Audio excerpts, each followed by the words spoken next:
ದೇವ್ರೆ, ಇದುವರೆಗೂ ನಾನು ಅರ್ಜುನ್ಗೆ ಒಂದೇ ಒಂದು ಸಣ್ಣ ಸುಳ್ಳು ಹೇಳ್ದವಳಲ್ಲ, ಆದರೆ ಇವತ್ತು ಹೇಳ್ಬಿಟ್ಟಿದ್ದೀನಿ. ಅದನ್ನ ನೆನೆಸ್ಕೊಂಡ್ರೆ ಈಗಲೂ ಭಯ ಆಗ್ತಾ ಇದೆ ನನಗೆ. ಅವನು ಅಮೃತನ ಎಷ್ಟು ಪ್ರೀತಿಸ್ತಾನೆ ಅಂತ ನನಗೆ ಗೊತ್ತು. ಅಮೃತ ಮನೆಯಿಂದ ಹೊರಗೆ ಹೋಗಿರೋ ವಿಚಾರನ ಅವನಿಗೆ ತಿಳಿಸ್ಬಿಡ್ತೀನಿ. ಅದು ಏನಾಗುತ್ತೋ ಆಗಲಿ, ನೋಡೋಣ.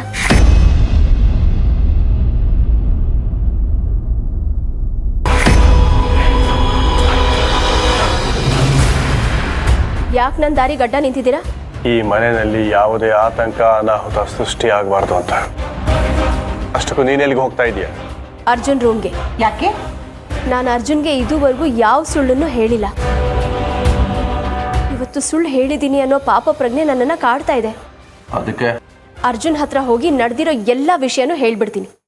ಹಾಗೆ ನೀನು ಹೇಳಿದ್ದೆ ಆದರೆ ಏನಾಗುತ್ತೆ ಅನ್ನೋದನ್ನ ಒತ್ತಿ ನಾನು ನಿನಗೆ ಹೇಳಿದ್ದೀನಿ. ಆದರೂ ನಿನ್ನ ಹಠನ ನೀನು ಬಿಡ್ತಾ ಇಲ್ಲ ಅಲ್ವಾ? ಅರ್ಜುನ್ ಅಮೃತನ ಎಷ್ಟು ಹಚ್ಕೊಂಡಿದ್ದಾನೆ, ಅವಳನ್ನ ಎಷ್ಟು ಪ್ರೀತಿಸ್ತಾನೆ ಅನ್ನೋದು ಎಲ್ರಿಗೂ ಗೊತ್ತು. ಹೀಗಿರುವಾಗ ಅವಳ ಮನೆಯಿಂದ ಆಚೆ ಹೋಗಿರೋ ವಿಷಯನ ನನ್ನ ಕೈಯಿಂದ ಮುಚ್ಚಿಡೋಕೆ ಸಾಧ್ಯನೇ ಇಲ್ಲ. ಹೆತ್ತ ಮಗನಿಗಿಂತ ಹೆಚ್ಚಾಗಿ ಮಮತೆ ಮಮಕಾರನ ತೋರಿಸ್ತಾ ಇದೆಯಲ್ಲ, ನಿನಗೇನು ತಲೆ ಕೆಟ್ಟಿದೆಯಾ ಅಂತ. ನಾನು ಅರ್ಜುನ್ನ ಹೊರದೇ ಇರಬಹುದು, ಹೆರದೇ ಇರಬಹುದು, ಆದರೆ ಅವೆರಡಕ್ಕಿಂತ ಹೆಚ್ಚಾಗಿ ಆರೈಕೆ ಮಾಡಿದ್ದೀನಿ. ನನಗೆ ಕರ್ಣನೂ ಒಂದೇ, ಅರ್ಜುನೂ ಒಂದೇ. ತಾಯಿ ಯಾವತ್ತೂ ಮಕ್ಕಳಿಗೆ ಸುಳ್ಳು ಹೇಳೋದಿಲ್ಲ, ಮೋಸನೂ ಮಾಡೋದಿಲ್ಲ. ಮಹಾ ತಾಯಿ ತರ ಮಾತಾಡಬೇಡ, ಸಾಕು. ಅವನ ಮೇಲೆ ನೀನು ಮಮಕಾರ ಸುರಿಸಿದ್ದು ನೋಡು. ನೀನು ನನ್ನ ಹೆಂಡತಿ, ನಾನು ಹೇಳಿದಷ್ಟು ಕೇಳಬೇಕು ಅಷ್ಟೇ. ನಾನು ನಿಮ್ಮ ಹೆಂಡತಿ ಅನ್ನೋದು ಎಷ್ಟು ಸತ್ಯನೋ, ನಿಮ್ಮ ಗುಲಾಮಳಲ್ಲ ಅನ್ನೋದು ಕೂಡ ಅಷ್ಟೇ ಸತ್ಯ. ಏಯ್, ನನಗೆ ಎದುರು ವಾದಿಸ್ತೀಯ ನೀನು? ಅಣ್ಣ, ನಿನಗೇನಾದ್ರು ತಲೆಗಿಲೆ ಕೆಟ್ಟಿದ್ಯಾ? ಅರ್ಜುನ್ ಮೇಲೆ ರೂಮಲ್ಲೇ ಇದ್ದಾನೆ. ನೀನು ಆಡೋ ಮಾತುಗಳನ್ನು ಕಿವಿಗೆ ಬಿದ್ದರೆ ಏನಾಗುತ್ತೆ ಅನ್ನೋದನ್ನು ಯೋಚನೆ ಮಾಡಿದ್ಯಾ? ಹೇಮಾ, ಅಕಸ್ಮಾತ್ ಈ ವಿಷಯನ ನೀನು ಅರ್ಜುನ್ಗೆ ಹೇಳಿದ್ರೆ ಶಾಶ್ವತವಾಗಿ ಅವನ್ನ ನೀನು ಕಳ್ಕೋತ್ಯಾ. ನನ್ನ ಬಾಯಿ ಮುಚ್ಚೋದಕ್ಕೆ ಏನೇನೋ ಹೇಳ್ಬೇಡಿ ಅತ್ತೆಮ್ಮ. ನೀವು ಅಮೃತನ ಹೊರಗೆ ಹಾಕಿರೋ ವಿಷಯನ ನಾನು ಅವನಿಗೆ ಹೇಳಿದ್ರೆ ನಾನು ಹೇಗೆ ಅವನನ್ನು ಕಳ್ಕೋತೀನಿ? ಯಾಕೆ ಅಂದರೆ ಅವನು ಸಾಮಾನ್ಯ ಮನುಷ್ಯನಲ್ಲ. ಏನ್ ನಿಮ್ಮ ಮಾತಿನ ಅರ್ಥ? ಸಾಮಾನ್ಯ ಮನುಷ್ಯ ಅಲ್ಲ ಅಂದ್ರೆ? ಅವನು ಅಮೃತನ್ ತರ ನಾಗ. ಅರ್ಜುನ್ ನಾಗ ಯೋಧ.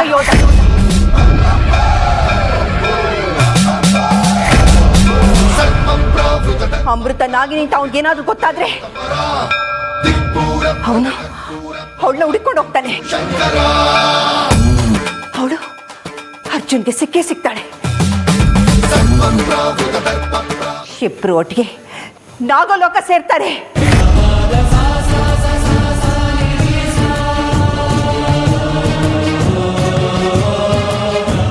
ಇಲ್ಲ, ನೀವುಗಳು ಮಾಡಿರೋ ಕೆಲಸನ ಅರ್ಜುನ್ಗೆ ಹೇಳೋದು ಬೇಡ ಅಂತ ಏನೇನೋ ಹೇಳ್ತಾ ಇದ್ದೀರಾ ನೀವು.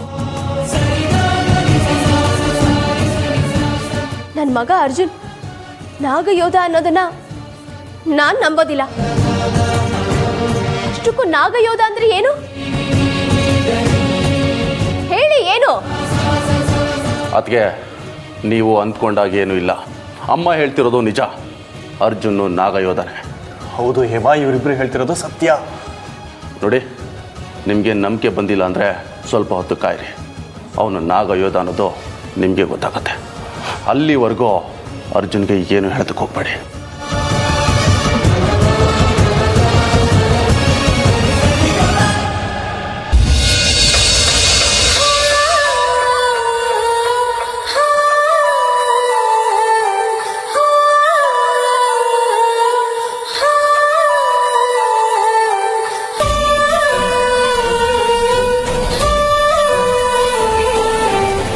ಅರ್ಜುನ್ ಅವರೇ, ಮತ್ತೆ ನಾನು ನಿಮ್ಮನ್ನು ಸಂಧಿಸ್ತೀನೋ ಇಲ್ವೋ ಗೊತ್ತಿಲ್ಲ, ಆದರೆ ನೀವು ನನಗೆ ತೋರಿಸಿರೋ ಪ್ರೀತಿನ ಈ ಜನ್ಮದಲ್ಲಿ ಅಷ್ಟೇ ಅಲ್ಲ, 7 ಜನ್ಮದಲ್ಲೂ ನಾನು ಮರೆಯೋದಿಲ್ಲ.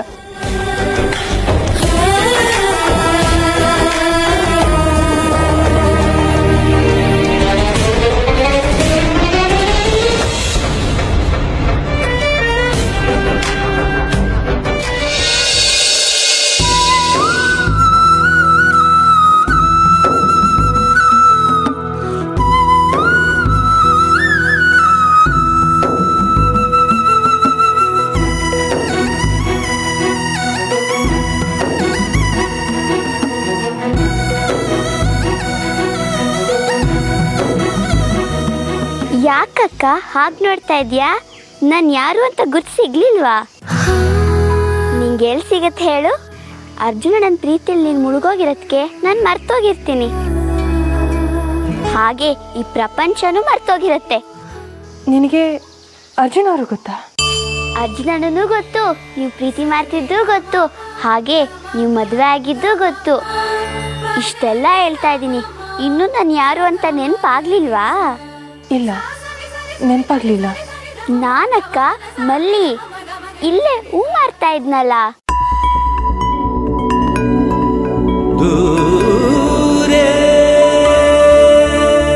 ಮಲ್ಲಿ, ನೀನಾ?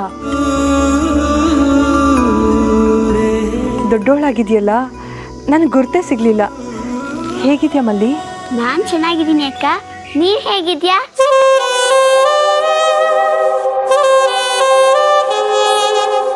ಅಕ್ಕ, ನಿನ್ನ ಕೇಳ್ತಿರೋದು, ಯಾಕೇನು ಮಾತಾಡ್ತಿಲ್ಲ? ಹಾಂ, ನಾನು ಚೆನ್ನಾಗಿದ್ದೀನಿ ಮಲ್ಲಿ. ಅದು ಸರಿ ಅಕ್ಕ, ಇಷ್ಟು ವರ್ಷದ ಮೇಲೆ ನೀವು ಇಲ್ಲಿ, ಅದು ಒಬ್ರೇ? ಅರ್ಜುನಣ್ಣ ಇಲ್ಲಿ? ಅವರು ಬಂದಿಲ್ಲ, ನಾನು ಒಬ್ಳೇ ಬಂದೆ. ನೀವಾಗ್ಲಿ ಅಣ್ಣ ಆಗಲಿ ಒಬ್ರನ್ನೊಬ್ರು ಒಂದು ಕ್ಷಣನೂ ಬಿಟ್ಟಿರಲ್ಲ ಅಂತ ನನಗೆ ಚೆನ್ನಾಗಿ ಗೊತ್ತು. ಅಂಥದ್ರಲ್ಲಿ ನೀವೊಬ್ಬರೇ ಬಂದಿದ್ದೀರಾ ಅಂತ ಹೇಳಿದ್ರೆ ನನಗೆ ನಂಬೋಕೆ ಆಗ್ತಿಲ್ಲ. ನಿಮ್ಮ ಜೊತೆ ಅಣ್ಣ ಬಂದಿದ್ದಾರೆ, ಬಂದಿದ್ರು ಬಂದಿಲ್ಲ ಅಂತ ಸುಳ್ಳು ಹೇಳ್ತಿದ್ದೀರಾ?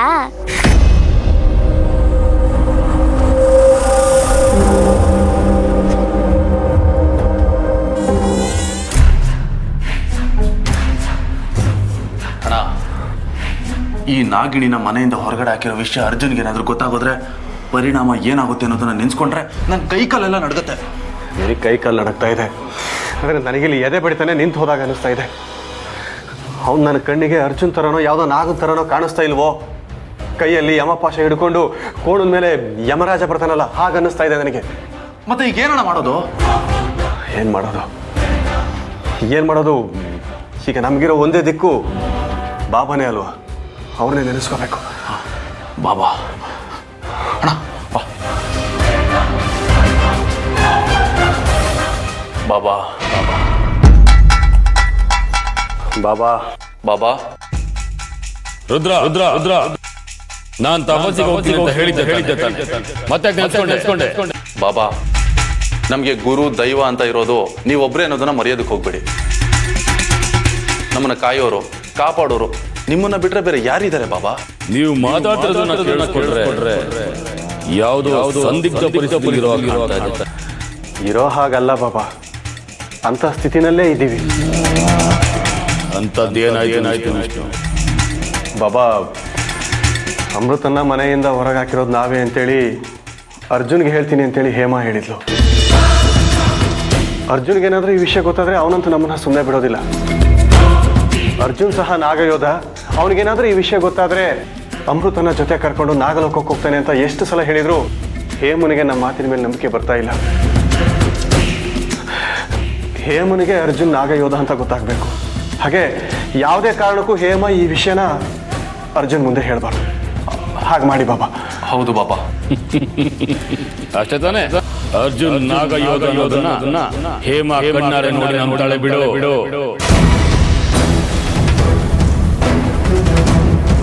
ಬಾಬಾ, ನೀವಿಷ್ಟು ಭರವಸೆ ಕೊಟ್ರಲ್ಲ, ಅಷ್ಟೇ ಸಾಕು ನಮಗೆ.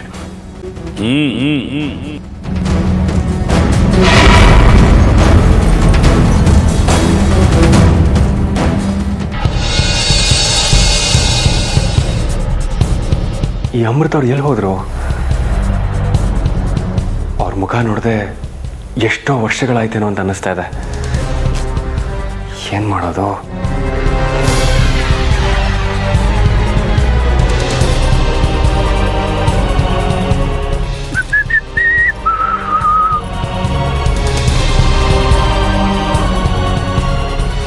ಓ, Arjun. Hi bro. Hello Nanda, ಎಲ್ಲಿದೆಯೋ? ಸಾರಿ ಬ್ರೋ, ನನಗೆ ಅರ್ಜೆಂಟ್ ಕೆಲಸ ಬಂತು ಅಂತ ನಾನು ಊರಿಗೆ ಬಂದ್ಬಿಟ್ಟೆ. ಊರಲ್ಲಿದ್ಯಾ? ಮತ್ತು ಅಮೃತ ಅವರು? ಅದಕ್ಕೆ ಮನೇಲಿದ್ದಾರೆ ಬ್ರೋ. ಅದೇನು ಪವಾಡ ನಡೀತೋ ಏನೋ, ಇದ್ದಕ್ಕಿದ್ದಂಗೆ ಅದಕ್ಕೆ ಕಣ್ಣು ಬಂದಿದೆ. ನಿಜವಾಗ್ಲೂ?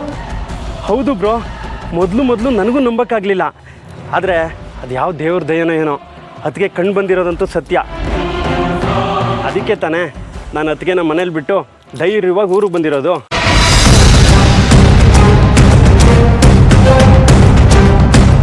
ಮನೇಲಿ ಬಿಟ್ಟು ಹೋದ ಮತ್ತೆ ಚಿಕ್ಕಪ್ಪ ನಿನ್ನ ಜೊತೆ ದೇವಸ್ಥಾನಕ್ಕೆ ಹೋದ್ರು ಅಂತ ಹೇಳಿದ್ರು. ಹಾಗಂದ್ರ ಈಗ ಹೇಳಿದ್ದಾರೆ ಅಂದರೆ ಬೇರೇನೋ ಸ್ಕೆಚ್ ಹಾಕಿರೋ ಥರ ಕಾಣಿಸ್ತಾ ಇದೆ. ಹಲೋ ನಂದಾ, ಬ್ರೋ, ಅವ್ರು ನಿನ್ನ ಹತ್ರ ಏನೋ ಸುಳ್ಳು ಹೇಳಿದ್ದಾರೆ ಅಂತ ನನಗೆ ಅನ್ನಿಸ್ತಾ ಇದೆ. ನೀನು ಆಂಟಿ ಹತ್ರ ಕೇಳು, ನಿಜ ಏನು ಅಂತ ಗೊತ್ತಾಗುತ್ತೆ. ಸರಿ ಬಾಯ್. Okay bye.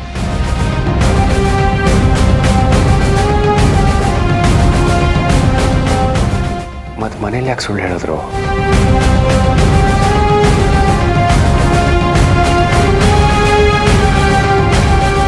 ಅಪ್ಪಾ,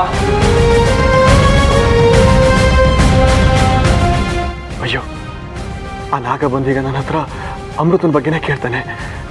ಅದು ಅಲ್ಲದೆ ಅವಳು ನಂದನ್ ಜೊತೆಗೆ ಹೋಗಿದ್ದಾನೆ ಅಂತೇಳಿ ಸುಳ್ಳು ಬೇರೆ ಹೇಳಿದ್ದೀನಿ. ಮುಂದೆ ಏನಾಗುತ್ತೋ ಏನೋ. ಅಪ್ಪ ಅಪ್ಪ, ಅಮೃತ ಅವರು ನಂದನ್ ಜೊತೆ ಹೋಗಿದ್ದಾರೆ ಅಂತ ಯಾಕೆ ಸುಳ್ಳು ಹೇಳಿದ್ರಿ? ನಾನು ನಂದನಿಗೆ ಫೋನ್ ಮಾಡಿದ್ದೆ, ಅವನು ಊರಲ್ಲಿದ್ದಾನಂತೆ.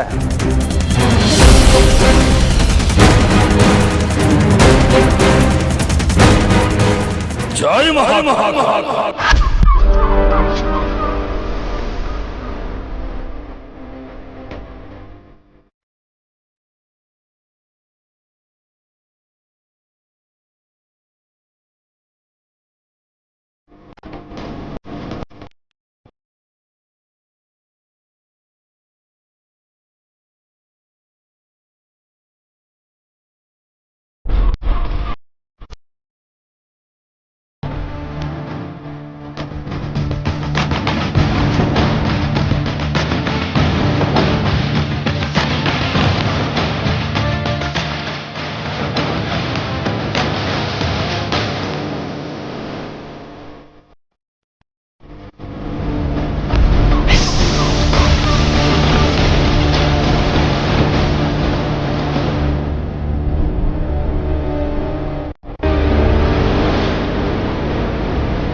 ಅಕ್ಕ, ನಿಮ್ಮನ್ನೇ ಕೇಳ್ತಿರೋದು. ಅರ್ಜುನಣ್ಣ ಬಂದಿದ್ದಾರಾ? ಇಲ್ಲ, ಬಂದಿಲ್ಲ. ಯಾಕಕ್ಕ, ಏನಾಯ್ತು?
ನಾನು ಅರ್ಜುನ್ ಅವರಲ್ಲಿ, ಅವರ ಪ್ರೀತಿಯಲ್ಲಿ ಕಪ್ಪು ಚುಕ್ಕಿ ಇರೋದಕ್ಕೆ ಸಾಧ್ಯನೇ ಇಲ್ಲ.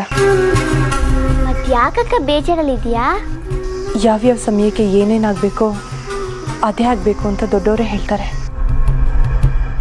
ಹಾಗೆ ನಾನು ಅರ್ಜುನ್ ಅವರಿಂದ ದೂರ ಇದ್ದೀನಿ. ಅಕ್ಕ, ನೀನೇನು ಯೋಚನೆ ಮಾಡಬೇಡ. ನಿನ್ನ ಮತ್ತೆ ಅರ್ಜುನಣ್ಣನ ಒಂದ್ ಮಾಡ್ತೀನಿ. ಆಕಾಶಕ್ಕೆ ಏಣಿ ಹಾಕೋ ಮಾತಾಡ್ತಾ ಇದೆಯಾ ಮಲ್ಲಿ ನೀನು? ಅಕ್ಕ, ನಿರಾಶೆಯಿಂದ ಮಾತಾಡಬೇಡ. ಧೈರ್ಯದಿಂದ ಮುನ್ನುಗ್ಗಿದ್ರೆ ಗೆಲುವು ಸಿಗುತ್ತೆ. ಮಲ್ಲಿ, ನೀನು ಮಾತಾಡ್ತಾ ಇರೋದನ್ನ ಕೇಳ್ತಾ ಇದ್ರೆ ನೀನು ಚಿಕ್ಕವಳು ಅಂತ ಅನ್ಸೋದೇ ಇಲ್ಲ. ಇಷ್ಟು ಚಿಕ್ಕವಳಾಗಿದ್ರು ಎಷ್ಟು ತಿಳುವಳಿಕೆಯಿಂದ ಮಾತಾಡ್ತೀಯ. ಅಕ್ಕ, ನಾನೊಂದು ಮಾತು ಹೇಳ್ತೀನಿ ಕೇಳು. ನೀನು ಅರ್ಜುನಣ್ಣ ಯಾವ ಕಾರಣಕ್ಕೆ ಬೇರೆ ಆಗಿದ್ದೀರೋ ನನಗೆ ಗೊತ್ತಿಲ್ಲ, ಅಥವಾ ನಿಮ್ಮಿಬ್ರನ್ನ ಯಾರು ಬೇರೆ ಮಾಡಿದಾರೋ ಅಂತ ನಂಗೆ ಗೊತ್ತಿಲ್ಲ.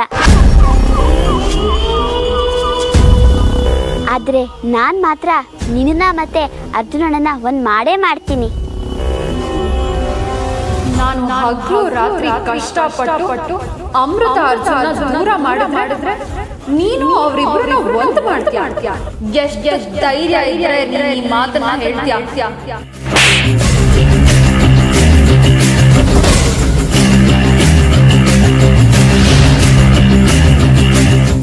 ನೀನಲ್ಲ, ಸಾಕ್ಷಾತ್ ಸಾಂಬ ಶಿವನೇ ಬಂದ್ರು ಅಮೃತ ಅರ್ಜುನ್ ಒಂದಾಗೋದಕ್ಕೆ ಸಾಧ್ಯನೇ ಇಲ್ಲ.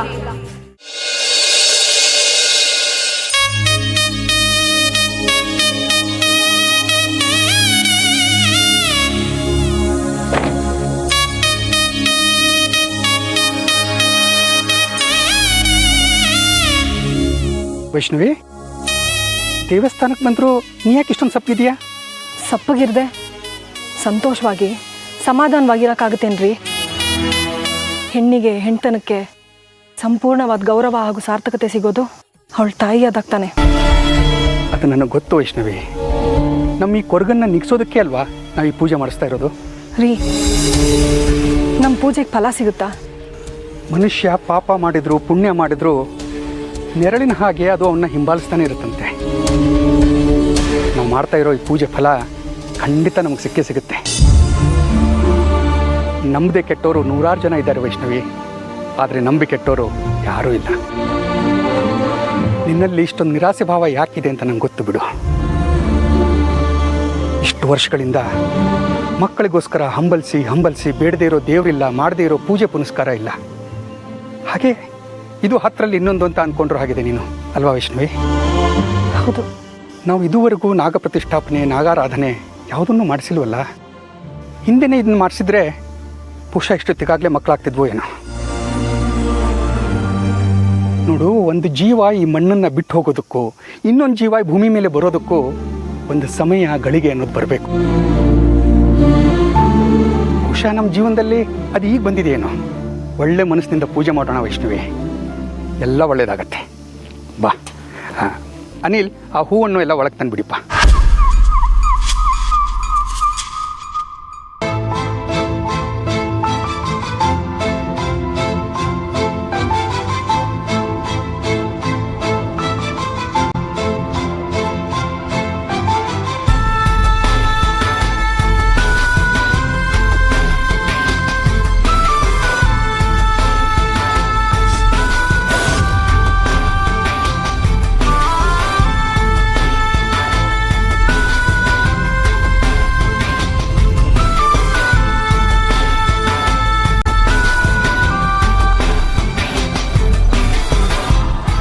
ಇವರನ್ನು ನೋಡ್ತಾ ಇದ್ರೆ ನನಗೆ ಗೊತ್ತಿಲ್ಲದೆ ನನ್ನ ಮನಸ್ಸಿಗೆ ಸಂತೋಷ ಆಗ್ತಿದೆಯಲ್ಲ. ಎಲ್ಲೋ ನೋಡ್ದ ಹಾಗೆ, ಎಲ್ಲೋ ಮಾತಾಡ್ದಾಗ ಅನ್ನಿಸ್ತಾ ಇದೆ. ಯಾವ ಸಂಬಂಧನ ಎಲ್ಲೆಲ್ಲಿ ಬೆಸ್ತಿರ್ತಾನೋ ಆ ಭಗವಂತ. ನಾಗ ಪ್ರವೇಶ ಆಗ್ತಾ ಇದೆ. ಯಾವ ಗಳಿಗೆಗೋಸ್ಕರ ಪಕ್ಷಿ ತರ ಹಗಲು ರಾತ್ರಿ ಕಣ್ಣಿಗೆ ಎಣ್ಣೆ ಬಿಟ್ಕೊಂಡು ಕಾಯ್ತಾ ಇದ್ದೋ ಆ ಕ್ಷಣ ಬಂದೇ ರಾಶಿ ಪ್ರವೇಶ ಮಾಡಿದೆ. ಇಷ್ಟು ದಿನದ ನನ್ನ ಪ್ರಾರ್ಥನೆಗೆ ಫಲ ಸಿಗೋ ಸಮಯ ಹತ್ತಿರ ಬಂದೇ ಬಿಟ್ಟು ಅದನ್ನ ನೆನೆಸ್ಕೊಳ್ತಾ ಇದ್ರೆ ಸ್ವರ್ಗದ ಸೋಪಾನ ನನ್ನ ಕಾಲಡಿಯಿದೆ ಅಂತ ಅನಿಸ್ತಾ ಇದೆ.